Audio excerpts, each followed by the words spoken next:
RK Puram NTR Nagar phase 1లో ఉంది. ఇక్కడ Urdu medium school ఉంది.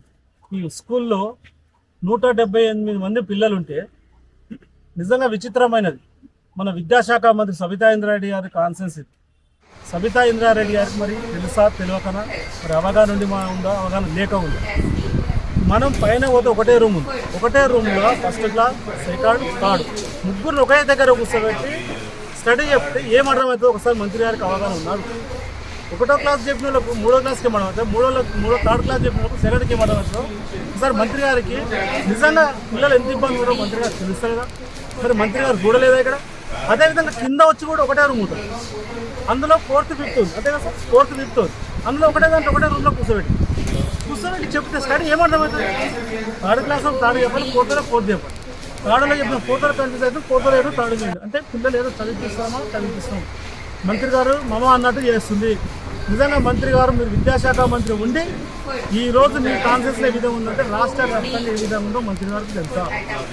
విద్యాశాఖ మంత్రి గారు మీకు ఏమైనా పట్టుందా విద్యా మీద? మేము భారతీయ జనతా పార్టీ ప్రతిసారి అడిగితే మీకు ఏదైనా చేసినట్టు ఉంది, మీకు తెలుసా అన్నట్టు మాట్లాడుతున్నాం. నిజంగా మంత్రి గారు మీరు వచ్చి మీ కాన్ఫరెన్స్లో ఫేజ్ 1లో ఎన్టీఆర్ ఫేజ్ 1లో ఇంత ఘోరంగా ఉంటే మీకు పాపం సార్ చాలాసార్లు మొరబెట్టుకున్నారు మంత్రి గారికి.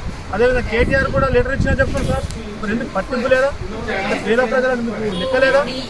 ఒక్క వాష్రూమ్ ఉందండి, ఒక్క వాష్రూమ్ ఎంతమంది పోతారు? 170 మంది ఉంటే 175 మందిలో ఒక వాష్రూమ్.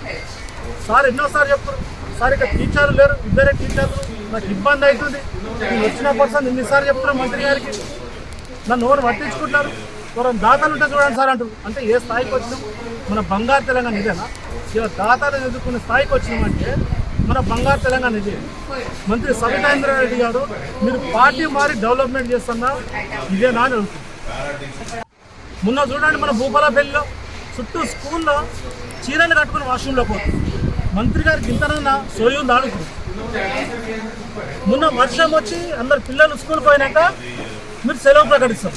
అంటే మీకు విద్యాశాఖ మీద మీకు పట్టు లేదు.